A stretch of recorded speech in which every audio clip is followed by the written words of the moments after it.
So earlier this morning I pulled out some of the concrete bag that I had just purchased. It's the quick wall. It's got the high, very, it sticks really good, the concrete does, and it has fiber in it. So it's really strong stuff.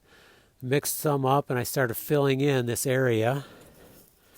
This is that back side where water had dripped and started rotting some boards out, so we took the boards off and I wanted to fill that gap. I don't like that gap in there, and some of the rot had went back in, so we scraped it all out really good, swept it all out, moistened it down, and then started doing the concrete this morning.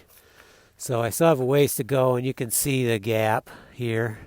I just don't like that. So after this dries or cures, at least for a couple days, then I'm going to prime some of this board, and then we're going to put aluminum here so we have a splash guard.